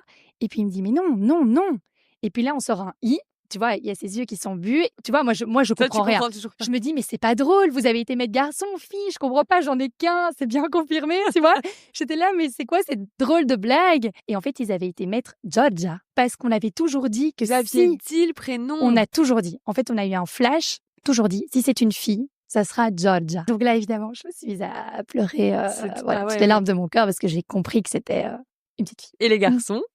Ils étaient peut-être trop petits pour s'en rendre compte? Non, pas du tout. Alors, les garçons, Victor est hypersensible, donc très demandeur, très dans la participation. C'est lui d'ailleurs qui m'a dit que j'étais enceinte d'Andrea. Quand j'avais démissionné, là que je suis revenue, il n'arrêtait pas de toucher mon ventre, il me disait bébé dans le ventre. Donc, on a fait un test de grossesse ensemble. Et Andrea m'a dit que j'étais enceinte de Georgia. OK. On sait tout lire sur moi. Okay. Donc, si j'ai un malheur, s'il m'arrivait quelque chose ou autre, ça peut paraître très difficile à entendre pour certaines peut-être, mais moi, je sais pas le cacher à mes enfants. Eux étaient demandeurs, nous, on avait envie de partager ça, et on a eu énormément de chance. Tout s'est toujours très bien passé, tu vois. Ouais. Voilà, mais ils m'auraient vu. Oui, tu vois, toute façon, si j'avais eu un problème, si j'avais dû perdre un bébé ou n'importe, ils m'auraient vu dans mon lit, j'aurais pas pu cacher. Et ils étaient très demandeurs d'une petite fille. Et donc, ouais, quand ils ont su que c'était une petite fille, c'était, voilà. Là, du coup, tu voulais de nouveau accoucher à la maison? Alors, bizarrement, pas du tout. Depuis, du coup, Georgia dans mon ventre, j'étais devenue doula. Tu vois? Oui. Et donc, je recevais des mamans à la maison, je suivais des mamans, etc. Et donc, j'avais encore plus de récits. J'avais encore plus de femmes qui venaient déposer des choses. Et donc, j'étais consciente des problèmes qu'il pouvait y avoir. Et donc, je voulais aller encore plus loin dans le côté physio, encore plus. Mais j'étais vraiment consciente qu'on avait eu énormément de chance et j'avais pas envie de rejouer le sort, tu vois? Et de nouveau, ce côté un peu, André a eu son moment à la maison. Tu vois, c'était le même canapé, la même maison. Si on avait déménagé, peut-être, pourquoi pas. Mais là, c'était la même chose. J'avais pas envie. Et Nicolas avait très peur, je pense. Tu vois, il s'est dit, OK, parce que pour le coup, tout le monde, après coup, nous a dit, vous avez eu beaucoup de chance. Pédiatre, gynécologue, c'est très ancré encore à l'heure actuelle. Les accouchements à domicile font peur. Mais du coup, le Victor, c'était Delta. Comme Andrea, j'y suis absolument pas arrivée, que c'était beaucoup trop loin, j'avais accepté d'aller à Braine, au Chirec de Braine-l'Alleud, et j'étais très contente parce qu'ils ouvraient la nouvelle maternité. Donc j'ai eu, tu vois, les belles chambres physio. Du coup, c'était OK d'aller à la mat. Tu savais que 3e enfant en plus, 2e accouchement très rapide. Oui. Là, tu pouvais pas prendre ton temps, quoi. C'était très compliqué aussi. Parce que je pouvais pas prendre mon temps d'un côté, parce qu'évidemment, Andrea est arrivée à 3 contractions et puis 2 poussées plus tard. Mais d'un autre côté, je savais, surtout en tant que doula et puis avec tous les récits que j'avais lus, un 3e enfant, c'est très particulier. Et souvent, il se fait un peu désirer. Ils sont un peu plus compliqués. Souvent, une 3e grossesse ne ressemble pas aux autres. D'ailleurs, moi, je l'ai expérimenté. J'ai eu des maux de grossesse. Mais surtout, les accouchements ne se ressemblent pas. Donc, c'est pas parce que tu as eu 2 accouchements rapides que le 3e sera d'office rapide. Okay. Et là, pour le coup, chez moi, ça a été le cas. J'ai eu des contractions presque les 2 derniers mois de grossesse. Pas des contractions qui me faisaient mal, mais des bonnes grosses contractions. Mais elles n'agissaient pas sur ton col à ce moment-là. Elles n'agissaient pas sur mon col. C'était des contractions aussi de Braxton, mais bien plus fortes que... Okay. Oui, sauf que pour les garçons, j'avais jamais eu. Sachant que j'ai accouché à la maison, j'étais sur le qui-vive tous les jours, tu vois. Tous les jours, je me disais, c'est peut-être pour maintenant. Donc, c'était un peu plus compliqué.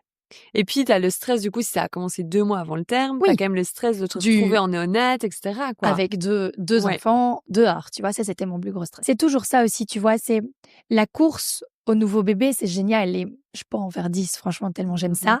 Mais en fait, maintenant, je me suis vraiment rendu compte qu'il y a les autres dehors. Et que si jamais il t'arrive quelque chose, à toi, au bébé, n'importe, ta vie s'arrête. Mais en fait, tous les autres, ils sont là. Et donc, eux vont aussi en pâtir, entre guillemets. Donc là, je me suis vraiment rendu compte avec ces contractions, avec le fait que je faisais plus attention, que j'avais moins de temps à leur consacrer, du coup, moins d'énergie. Comment s'est déroulé l'accouchement? T'es arrivée à terme? Oui, je suis arrivée à terme aussi, finalement, tant bien que mal. Je ne sais pas comment, parce que je te dis, j'avais des contractions tout le temps. Mais par contre, la semaine avant, j'ai été à l'hôpital 3 fois. À chaque fois, faux départ. Et donc, à un moment, j'en pouvais plus, tu vois. J'étais entre tu as accouché à la maison, ce bébé va revenir à la maison, tu dois faire attention de bien aller à l'hôpital. Et quand mon corps m'envoyait les signaux, j'allais à l'hôpital et on me disait non, mais il n'y a rien. Et donc, j'étais là, OK, mais comment c'est possible? Enfin, tu vois, je me comprenais plus, en fait. Comme tu disais tout à l'heure, en plus, il y a un truc de quand on te remballe, tu te sens un peu bête, quoi. Exactement. Tu te dis, mais je comprends pas, j'ai déjà accouché 2 fois. Voilà, tu vois, c'était mon 3e accouchement. En plus de ça, j'étais enfin, tu vois, j'aide les femmes à prévoir, etc. Et donc là, vraiment, à chaque fois, j'étais là, je sais plus, tu vois. Et c'est quand Nico m'a dit, écoute, Ju, t'as cette pression il est arrivé à la maison, il faut que tu sois à l'hôpital de tout le monde. Tu vois, tout le monde était surstressé par rapport à ça.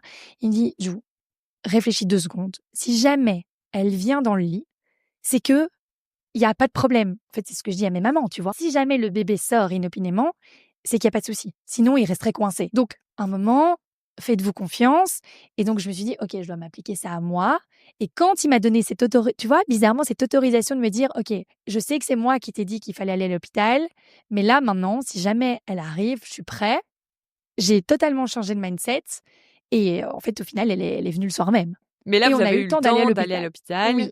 Et comment ça s'est passé, cet accouchement, alors? C'était incroyable. Bon, de nouveau, soir de pleine... lendemain de pleine lune. Donc, la nuit, je pensais vraiment... voilà. Donc, ça a travaillé, mais c'était pas le jour J.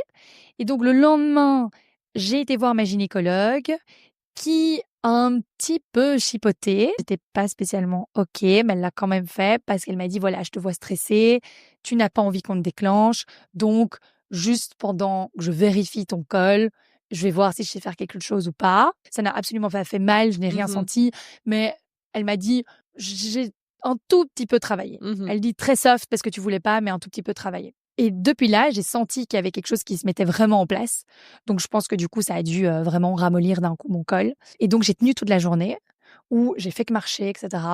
Et puis, à un moment, quand là, j'ai vraiment eu des vraies contractions, plus fortes, enfin, je veux dire, qui agissaient sur mon col, mais d'une manière normale, tu vois, d'une manière plus lente, entre guillemets. Ouais. Et donc là, je me suis dit, OK, c'est une bonne heure. Il était 20h. Là, pour le coup, c'était mes parents qui venaient dormir chez nous et passer les 3 jours avec les enfants. Et donc, je me suis dit, c'est un bon moment pour y aller. On va aller. Et donc, on est arrivé à l'hôpital vers 21h. J'ai pas voulu directement rentrer dans l'hôpital. J'ai voulu encore faire une promenade de 1h, 1h30. Et donc, on s'est fait admettre vers 22h30, quelque chose comme ça.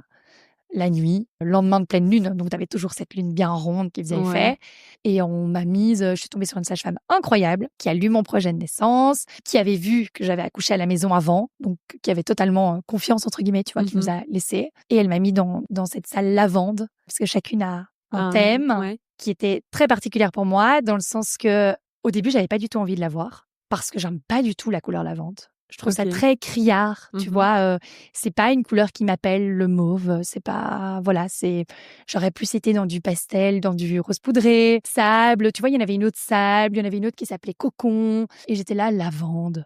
Non, pas, non, pas lavande. J'aime pas la couleur, etc. Au final, tu vois même pas parce que il faisait nuit noire et elles m'ont mise dans le noir. Donc, tu vois, la couleur, je la voyais même pas. Et en fait, c'était très mignon parce que je me suis préparée en hypnonatal avec ma doula à moi. Et dans l'hypnonatal, tu dois fermer les yeux et te trouver un lieu ressource. Tu vois, un lieu où tu te sens bien, etc. Et en fait, mon lieu ressource, c'était un champ de lavande en Italie. Ma grand-mère, enfin mes grands-parents d'Italie, ont une maison d'hôte avec un champ de lavande qu'ils cultivent et ils font de l'huile essentielle. Du coup, tu vois, c'était un rappel, c'était assez logique. Quoi. Mais sur le coup, je l'ai pas vu. Et j'ai même demandé, est-ce qu'on peut changer de salle On m'a dit, non, maintenant, elle est bien la lavande, non? Et j'étais là, bon, ok, voilà. Mais donc, cette sage-femme a été incroyable parce que c'était toute jeune, super chouette. Elle m'a dit, je vous laisse. Ça n'a pas bougé. Le col n'avait pas bougé. Elle a quand même checké. Oui, elle a checké. Et t'étais à combien d'ouvertures à ce moment-là? J'étais à 4. Oui, ok. J'étais à 4, mais ça bougeait plus du tout. Donc, tu vois, j'étais déjà à 4 le matin chez la gynécologue. Ouais, c'est ça. Donc voilà. Et donc là, je le sentais vraiment bien. Sauf que du coup, on est arrivé à l'hôpital. Elle me met dans cette pièce. Elle me met dans le noir. Trop mignonne. Elle met des petites lampes, tu vois, des petites luquettes. Très chouette. On se serait cru un peu en boîte de nuit, mais en fait, ça faisait un peu des vagues. Et elle nous laisse. Et là, tout s'arrête. De nouveau, tu vois, un peu comme mes faux départs. Mais tout s'arrête complet. J'ai plus une contraction, j'ai plus rien, je m'endors. Elle vient me revoir vers minuit. Oui, 1h30 plus tard, quelque chose comme ça, 00h30 peut-être. Mais je lui dis, je comprends plus mon corps, tu vois, je comprends pas. Là, ça a vrillé, je sens le bébé descendre, je sens que les contractions sont vraiment différentes. J'ai accouché en 5 minutes pour le deuxième. J'ai une pression monstre. Qu'il arrive dans la voiture si on me remballe. J'ai 2 enfants à la maison en bas âge où mes parents dorment dans mon lit. Je fais quoi? Je reviens en pleine nuit. Je leur dis partez pour les faire revenir 2 heures plus tard. Enfin, de nouveau, en fait, c'est une pression. C'est plus de stress de toute l'organisation finalement que de l'accouchement en tant que tel, quoi. Oui. Je pense que si ça avait été une première, ça aurait été différent. Mais là, oui, vraiment, j'ai vraiment senti ça comme une grosse pression. Ouais, je comprends. Et je l'ai vraiment dit à cette sage-femme qui a été, mais juste adorable. Elle m'a prise dans les bras, en fait. Elle m'a fait un câlin. Et en fait, je m'attendais pas du tout. Mes amis le savent, ma famille aussi. La Covid m'a bien aidée avec ça. Je ne fais jamais de bisous. Okay. Je suis pas très câlin. Je suis très très fort avec mes enfants et mon mari. Oui. Mais je suis très fort. Je veux pas tomber malade. Tu vois, si je te connais pas, j'ai pas besoin de te faire. Mais par contre, je suis hyper chaleureuse. Donc dans le sens, je vais te faire des grands sourires. Je vais directement te parler, te mettre, voilà. Et donc là, le fait qu'elle m'ait prise dans les bras, ça m'a frappée parce que c'est exactement ça dont j'avais besoin, je pense, sur le coup. Et elle m'a dit dans l'oreille, c'est pas grave. C'est pas grave que tu te reconnais plus. Laisse-toi du temps. Et moi, je te garde. Et en fait, ça a fait le déclic, tu vois, ça complètement. Elle a claqué la porte, elle a dit, je reviens vous voir dans 1 heure ou 2. Et en fait, elle n'a pas eu besoin. Une demi-heure après, George a été là. Et quoi, et elle est revenue, vous l'avez appelée? Non. En fait, à ce moment-là, j'ai fait couler un bain. Tu vois, dans les nouvelles salles à Brenne, tu as vraiment des énormes bains, incroyables. Et donc, Nicolas m'a fait couler un bain. Il avait tout le petit rituel, tu vois, il lui avait tout donné avec l'huile essentielle à mettre pour me masser le bas du dos, l'homéopathie à me donner toutes les 20 minutes, etc. Donc ça, c'était trop mignon. Et donc, j'ai été dans ce fameux bain. Et là, j'ai dit à Nico, fais un petit dodo tranquille. Je vais essayer de voir si ça repart et me mettre dans ma bulle. Et là, j'ai senti vraiment que les contractions changeaient encore. À un moment, j'ai senti que c'était le moment de pousser. Et donc là, je l'ai réveillé, peut-être 2-3 minutes avant, en lui disant « Écoute, là, c'est bizarre, viens près de moi. » T'étais toujours dans le bain? J'étais toujours dans le bain. Ouais. J'ai commencé les poussées dans le bain. Et en fait, quand la poche des os s'est rompue à la première poussée, là, j'ai vraiment commencé à changer. Tu vois, tu vois vraiment une femme qui accouche sans péridurale. D'une manière physio, tu vois les signes avant-coureurs. Et donc, Nico, lui, il l'avait compris, vu qu'il l'avait vu pour Andrea. Oui. Donc, il a directement vu, il m'a dit « Ok, là t'es en train d'accoucher. » Et j'ai dit « Ah oui, là je pousse, oui. » Et du coup, j'ai dit « Mais appelle. » Et en fait, il m'a regardé et il m'a dit « Mais pourquoi? On est bien. Si tu dois pousser, pousse. Pourquoi est-ce que j'appellerais quelqu'un? Oh, wow. On est tous les deux, tu vois. » Il était hyper confiant à ce moment-là. Oui, mais parce que tu as toute l'équipe qui est juste à côté. Vrai. Donc, ouais. Et je l'ai regardé et j'ai dit « Ah oui, ok, bon, fine. » Bon, tu vois, on y va. Et donc, j'ai commencé à pousser. Et bizarrement, je n'ai pas accouché dans le bain. J'ai voulu sortir pour l'avant-dernière poussée. Je commençais à avoir un peu froid. Je n'avais pas eu cette projection-là. J'adore le bain, mais j'ai pas voulu vraiment accueillir George dans le bain. Je suis sortie du bain, oui, et je me suis mise de profil sur le lit qui était à côté. Et du coup, là, la porte en fait était entrouverte. Et donc là, je pense que cette fois-ci, j'ai crié vers la fin. Parce que vraiment, elle était comme un peu coincée. Tu vois, j'ai vraiment dû l'accompagner pour le coup. Autant Andrea, il est sorti limite le bras en avant. Tu vois, j'y vais, j'ai rien dû faire en fait. Voilà. Autant elle, vraiment, j'avais l'impression que je devais l'accompagner et qu'elle n'arrivait pas à sortir. Et donc, je me suis mise de profil. Là, j'ai commencé un peu à faire des sons un peu plus spéciaux. Et du coup, la sage-femme a entendu à l'avant-dernière poussée. Et en fait, trop mignonne, elle s'est mise à la porte. Et je lui ai dit « Ah, mais le bébé est là, est-ce que tu peux venir regarder ?» Et en fait, Nico, il ne tenait pas là pour le coup, mais devant, si jamais... Prêt, Voilà, prêt. Ouais. Et elle m'a dit « Non, continue, je reste là, tout est nickel, ton mari est là, continue comme ça, il n'y a pas de problème, ton bébé, je vois les cheveux, donc ton bébé arrive. » Elle a commencé à sortir. Et là, elle m'a dit « Est-ce que tu veux toucher toi-même les petits cheveux ?» Donc là, je me suis dit « Ok, elle a des cheveux comme ses frères, c'est chouette. » Je sais pas pourquoi, pour une fille, j'étais contente. Et donc, du coup, j'ai touché les cheveux. Ça m'a perturbée, bizarrement. Parce que j'avais jamais mis la main. Non. Et du coup, j'ai vraiment eu un mouvement de recul comme ça. De dégoût un peu ou quoi? Non, mais je m'attendais pas à ce que je sente vraiment sa petite tête avec ses cheveux. Pour moi, elle était encore dans mon ventre. Et donc, j'ai vraiment eu un mouvement de recul comme ça, genre enlever ma main. Et après, j'ai dit, mais Nico, prends-la. Et là, sage-femme à la porte m'a dit, non, mais prenez-la vous. Comme ça, ça respecte à 100%. Il n'y a personne qui la touche à part vous, quoi. Et en fait, je l'ai attrapée et je l'ai mise sur moi. Et à ce moment-là, donc, tu te dis que tu vas directement essayer de la mettre au sein ou tu vas repartir sur l'expérience avec Andrea? J'ai essayé directement de la mettre au sein, mais de nouveau, petit bébé. Mais pour le coup, elle, le lendemain, elle a pris le sein. Oh, ok. Très peu, tu vois, genre vraiment des petites tétées, etc. Mais elle a pris le sein. Donc, t'as pas dû tirer entre les tétées à la mat, j'ai tiré une fois, juste pour un peu stimuler, parce qu'il stimulait pas assez, mais une seule fois. Je suis 100% exclusif et encore là, à l'heure actuelle, elle a toujours pas eu un biberon. Et là, elle a quel âge? 7 mois. 7 mois. Et donc, tu vises un allaitement long aussi? Oui, j'aimerais bien, mais... Tu verras. Je ne sais pas pourquoi, j'ai l'impression que cette petite cocotte... une fille, va peut-être s'arrêter d'elle-même pas trop tard. Je n'ai pas l'impression qu'elle soit si fan comme moi je peux l'être. Elle fait des tétées très courtes. Je tiens à l'œil, mais ça se passe super bien. Ouais. Mais tu vois, des toutes petites tétées, je suis pas sûre qu'elles surstimulent très très bien.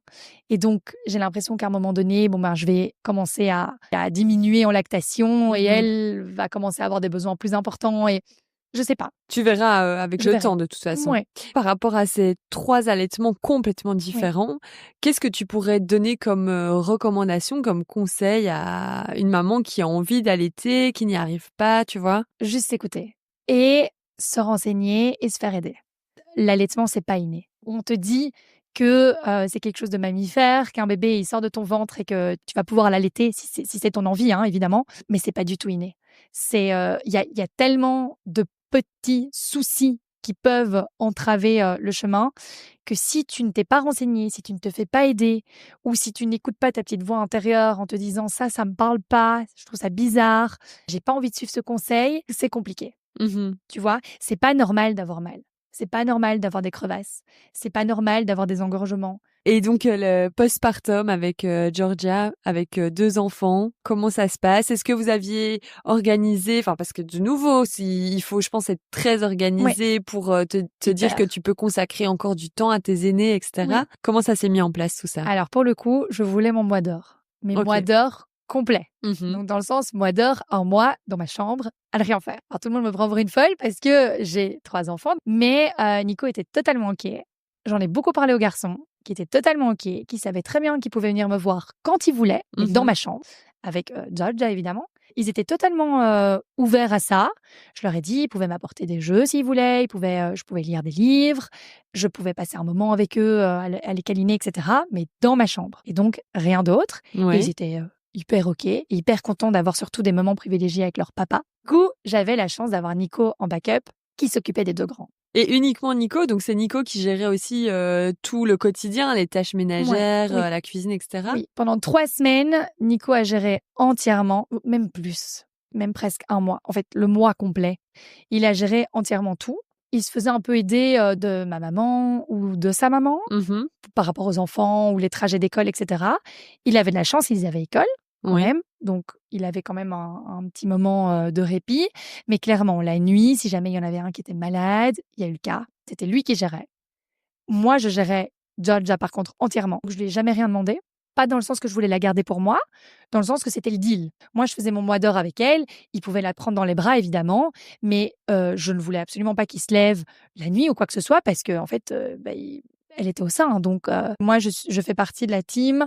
Si le bébé n'est pas inconfortable et qu'évidemment sa couche n'est pas souillée, je le laisse comme ça et je ne le réveille pas pour aller commencer à le changer en pleine nuit, tu vois.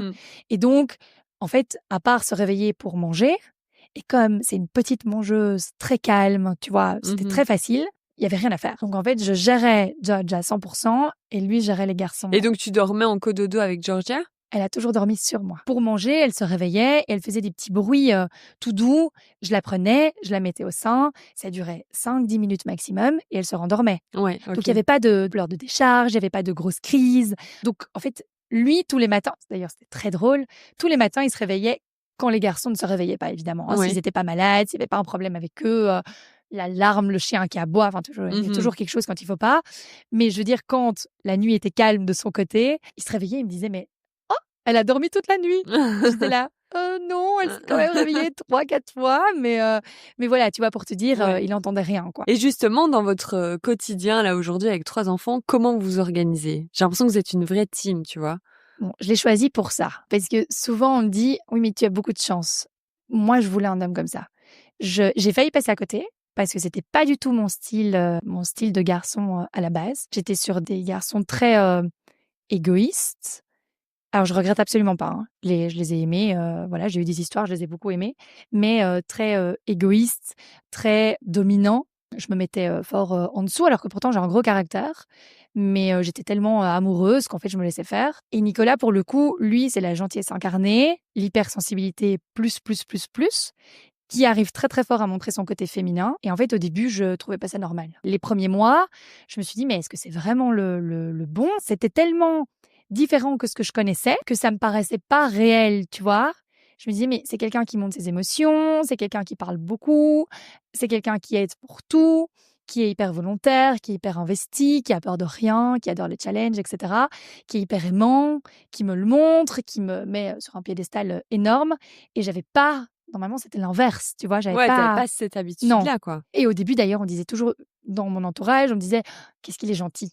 Et tu vois, le mot de base, gentil, parfois c'est un peu péjoratif, tu vois. Ouais. Et donc j'étais là, est-ce que c'est vraiment ça qu'il me faut, ou est-ce que moi en fait j'avais peur avec mon gros caractère de le manger. Et en fait au fur et à mesure il a montré aussi son caractère à lui, et j'ai compris qu'en fait ce qui nous sauve à nous, contrairement aux autres, c'est que c'est pas un combat de coq, c'est que si jamais je vais trop loin, juste avec le regard je le comprends, et en fait ça me fait peur de casser cette relation entre guillemets, ou de briser, ou d'aller trop loin et de descendre dans son estime, on va dire. Du coup, en fait, il me calme instantanément avant que je vrille. Et du coup, lui, c'est pas un papa, lui, c'est une deuxième maman. Je le dis même souvent, maintenant je l'ai accepté, vraiment. Parfois, j'avais eu un peu des petits moments, pas par rapport à lui, parce que lui, je le trouve incroyable, par rapport à mes enfants, où c'est même leur première maman.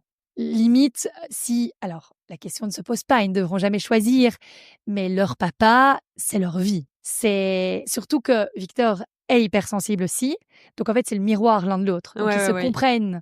Là où moi, je les comprends un peu moins. Nico sait ce que Victor va dire avant même qu'il le dise. Et donc, c'est vraiment en osmose totale, quoi. Et tu crois pas que c'est lié aussi au fait que ce soit père et fils, simplement, cette relation si fusionnelle? Non, parce que il a une relation fusionnelle avec Andrea, qui est aussi un garçon, mais il ne le comprend pas de la même manière. Andrea est plutôt comme moi. D'ailleurs, physiquement aussi. Victor, c'est la copie conforme de Nico. Et mentalement, pareil. Et Andrea, c'est ma copie conforme avec mon mental. Okay. Et puis Giorgia, c'est un mélange. Je pense ce côté hypersensible, où il comprend les émotions, il arrive à parfois, il sait même les amorcer avant moi. Victor a eu des périodes difficiles avec moi. Il a eu des périodes j'avais du mal à le comprendre, et donc un peu de rejet. Et il me disait, papa me comprend. Il me le disait dès le début, dès tout petit. 1 an et demi, il me disait. Ah ouais, c'est ça. Ouais. Il a su parler très vite. Ça fait partie des hypersensibles, tu vois, de mettre des mots, des émotions, de regarder dans les yeux, d'aller plus loin, etc. Et donc, je l'ai directement compris, dès le début, on a su. Mais tu vois, par exemple, Victor, quand tu lui fais des bisous, il se met un peu en retrait comme ça. Mais des bébés. Ouais. Alors qu'Andrea, je peux le câliner, tout ce que tu veux, il va se mettre en avant pour que tu viennes à lui. Ouais. Et Victor, dès le début, il se mettait en retrait quand je lui faisais des bisous. Et ça, toi, tu le comprenais pas, et Nicolas, si? Ouais. Okay. Nicolas me disait, il en a pas envie, tu vois. Mais moi, c'est mon bébé. Donc t'as envie. J'étais là, comment ça, il en a pas envie? C'est un bébé. C'est un bébé. C'est mon bébé. Je peux quand même l'embrasser si j'ai envie. Il me disait, oui, mais demande-lui. J'étais là, oui, mais je lui dis que j'arrive pas comme ça, mais bon, il y a 2 mois, 3 mois, 6 mois. Et voilà, j'ai mis du temps à le comprendre, tu vois. Et donc, tu dis que c'est aussi une deuxième maman, mais quoi, ça va aussi au-delà de ça, justement dans les tâches ménagères, la gestion. Tu vois, souvent, on dit que les mamans vont penser à tout, mais là, du coup, c'est hyper réparti. Sa charge mentale est pire que la mienne, parce que lui, il gère son travail. Et dans son travail, il gère des gens, et c'est la maman de toutes les personnes qui travaillent pour lui. Mais donc oui, clairement, il l'est pour tout. Il cuisine déjà, toujours, parce que je ne sais pas cuisiner, et que lui cuisine tellement bien que quand j'essaie d'entreprendre quelque chose, c'est un flop total. Il cuisine italien? Il cuisine de tout. Et il adore apprendre. Donc, quand tu lui mets des challenges comme ça, tu vois, là, il était dans une phase très asiatique. Il est passé par une phase mexicaine. Il aime bien apprendre. Il adore se documenter et essayer de reproduire et y arriver. Je lui ai vraiment mis la mission de me faire des bouillons d'or, tu vois, parfaits. Il s'est ultra documenté. Voilà. Alors, il va pas nettoyer. Ça, on s'est entouré de quelqu'un. J'avoue qu'avec 3 enfants, un chien, une maison, on est souvent dehors, etc. Donc, on ramène beaucoup de crasse à l'intérieur. On s'est entouré. Ça, j'avais vraiment besoin de quelqu'un. Je voulais pas cette charge, ni pour lui, ni pour moi. Mais pour le reste, il fait énormément. Je trouve que c'est compliqué dans notre société de gérer seul. Est-ce que vous avez une nounou ou quoi que ce soit? Non. Non, parce que moi, je ne fais confiance à pas grand monde, en fait. Et donc là, pour le coup, Giorgia, elle n'a jamais été chez personne. On va passer à la dernière partie, puisque je vois qu'on papote, mais je pose souvent les mêmes petites questions en fin de podcast. Est-ce que déjà, tu arrives à prendre du temps pour toi? Est-ce que tu en ressens le besoin? Oui, dans le sens que j'ai pris mon mois d'or. Et le mois d'or était pas centré spécialement sur Giorgia, qui était en peau à peau continuelle sur moi, mais en fait sur ma pas convalescence, mais sur mon corps. Je voulais vraiment lui donner ce repos. C'est mon seul moment off. Moi, je suis assez pile électrique. Je m'arrête jamais. Et là, c'était vraiment un moment pour moi de me dire, OK, je suis dans mon lit, je fais ce que je veux, aucune culpabilité. Je prends, si j'ai pas envie de bouger, je fais tout venir à moi.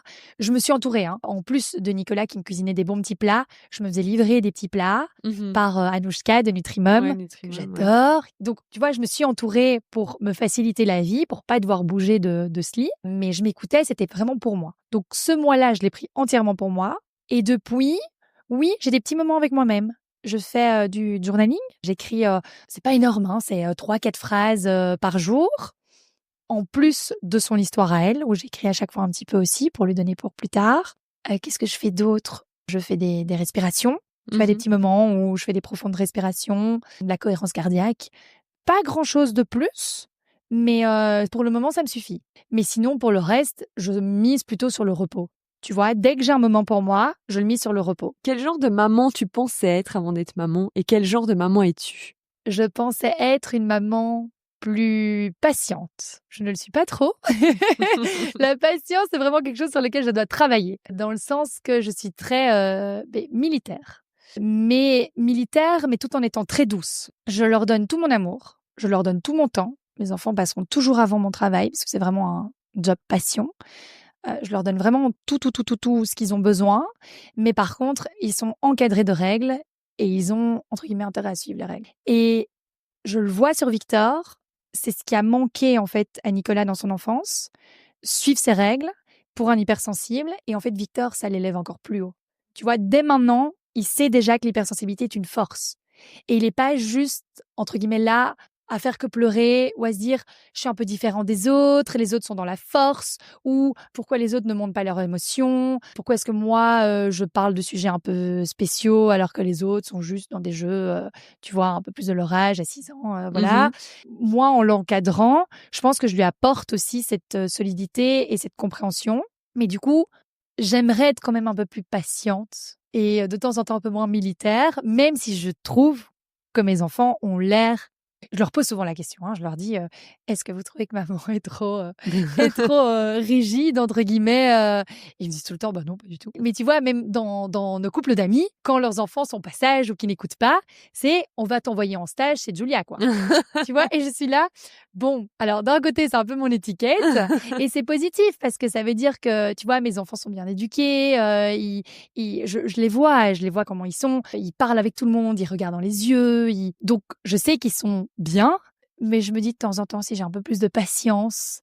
Mais après, tu crois pas aussi que le taux de patience, enfin moi je le constate chez moi, j'étais très patiente et ça je me reconnaissais pas parce que pour le coup je suis pas quelqu'un de patiente dans la vie, mais avec mes enfants je trouvais que j'étais très patiente et en fait la fatigue fait qu'à un moment j'ai cramé mon taux de patience. Clairement. Donc, oui, ça c'est sûr. Ça peut se comprendre aussi. Clairement. Là, je suis en postpartum, je ne dors toujours pas parce que Gigi, c'est vraiment aléatoire. Elle peut dormir très bien, puis une nuit, elle va se réveiller 3 fois, puis 4 fois, puis une fois, puis une nuit complète.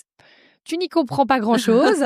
Donc oui, clairement, au moins je dors, au plus je suis irritable. Ça, c'est sûr. Mais quand même, j'aimerais bien la travailler un peu plus. Mais je suis douce quand même avec moi-même et je sais que je fais mon possible. Et alors, quel conseil peut-être toi tu aimerais donner aux futures mamans ou aux jeunes mamans, quelque chose que toi t'aurais peut-être aimé savoir avant d'être maman?